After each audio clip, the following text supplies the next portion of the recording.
ज्योतिराव, तुमने इतना बड़ा निवाला मुंह में रखा है कि न तुम चबा सकते हो न निगल सकते हो। वो मैं देख लूंगा।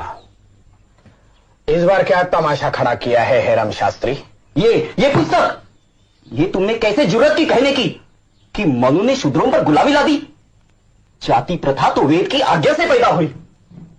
अब यह क्या तुम्हारा दावा है कि वेदों को भगवान ने नहीं लिखा? मेरा पक्का विश्वास है हेरम शास्त्री कि इस संसार की कोई भी पुस्तक भगवान या किसी देवता ने नहीं लिखी है।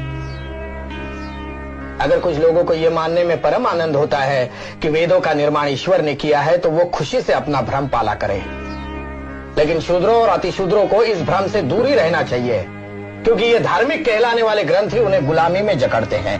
ज्योतिराव, तुम लोगों को ब्राह्मणों से नफरत करना सिखा रहे हो। बिल्कुल नहीं, ब्राह्मणों को मैं अपना भाई मानता हूं और इसीलिए उनके काले कारनामों पर शर्मिंदा हूं। ब्राह्मणों से मेरी कोई दुश्मनी नहीं है। मेरा सारा संघर्ष ब्राह्मणवाद के खिलाफ है। हेरम शास्त्री, आप जितने जल्दी समझेंगे कि शूद्र जन ही इस देश की जीवन शक्ति है, उतना ही अच्छा। अब तुम्ही से सलाह लेना बाकी बचा था। देखो ज्योतिराव, हम बता देते हैं, ऐसी उल जलूल और गाली गलौज वाली किताबों से तुम समाज की सेवा नहीं कर सकते, समझे? ना आप ही कर सकते हैं शास्त्री जी, ये कहकर कि वेद और पुराण देवताओं के मुख से कड़े हैं, न ये फतवा देकर कि फुले ने उल जलूल और गाली गलौज वाली किताब छपाई है, न ये कहकर कि बकौल विष्णु शास्त्री चिपळूण करके फुले पहले मराठी का व्याकरण सीखे और बाद में लिखने की सोचे। आप विद्वान कहलाने वालों में से एक भी ऐसा नहीं निकला जिसने मेरे उठाए सवालों का जवाब दिया हो। आपके पास कहने के लिए कुछ नहीं है, इसलिए ये दो कौड़ी का बड़प्पन जता रहे हैं। पूना शहर विद्वानों की नगरी कहलाती थी, आप जैसे के रहते वो शान बिजाती रही।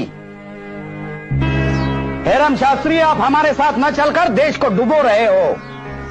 समाज परिवर्तन के माहौल को अभी आप रोक नहीं पाएंगे, और अगर रोकने की कोशिश की तो समाज आपको निगल जाएगा पूरा के पूरा। फिर चाहे पानी पीकर कोसते रहना, कोई मुड़कर भी नहीं देखेगा। अधिकार नहीं था, और महिलाओं को तो पढ़ने का बिल्कुल ही अधिकार नहीं था।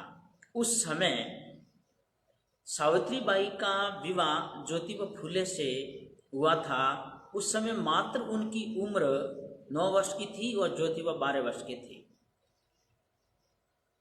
इस नाजुक उम्र में उनका विवाह हुआ। सावित्रीबाई पढ़ी लिखी नहीं थी। ज्योतिबा फुले ने उनको पढ़ाया लिखाया और इस काबिल बनाया, शिक्षिका बनाया। सावित्रीबाई पढ़ने लिखने के बाद सावित्रीबाई अपने आस पड़ोस के बच्चों को, दलित कुचले वर्ग को, अछूतों को और जो शूद्रों के बच्चों को पढ़ाना शुरू किया। तो साथियों, मैं आपको बताना चाहता हूँ, सावित्रीबाई ने अपने जीवन के अंदर इतना संघर्ष किया, उसकी जगह कोई भी महिला आज संघर्ष नहीं कर सकती है। साथियों, सावित्रीबाई जब विद्यालय में जब वो पढ़ाने जाती थी, बस्ती में पढ़ाने जाती थी, तो कुछ तथाकथित स्वर्ण कास्ट की जाति के लोग, ब्राह्मणवादी सोच के लोग सावित्रीबाई फुले पर कीचड़ उछालते थे, उसके ऊपर लैट्रिन्स उछालते थे, गंदगी उसके ऊपर फेंकते थे जब वो पढ़ाने जाती थी। साथियों, सावित्रीबाई फुले अपने साथ में 3 साड़ियां रखती थी। रास्ते में उसके ऊपर जो गंदगी, गाय का गोबर, मूत्र, पेशाब, लैट्रिन्स वगैरह उनके ऊपर डाल दी जाती थी। वो विद्यालय में पहुंच करके साड़ी को चेंज करती थी। विद्यालय में पहुंच करके अपने वो साड़ी को चेंज करके फिर बच्चों को पढ़ाती थी। साथियों, इस प्रकार शूद्रों को पढ़ने का अधिकार नहीं था। राष्ट्रपिता ज्योतिबा फुले खुद तो महान बने, अपने पत्नी को भी महान बनाया। और सावित्रीबाई फुले ने अपने जीवन में 18 महिला विद्यालयों की स्थापना की। साथियों, 18 महिला विद्यालयों की स्थापना की, साथ ही साथ में दलित और शोषित वर्ग को पढ़ाना शुरू किया। साथियों,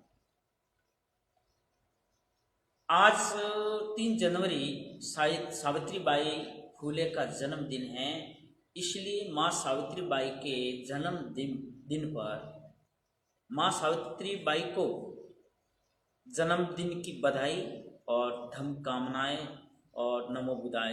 जय भीम साथियों।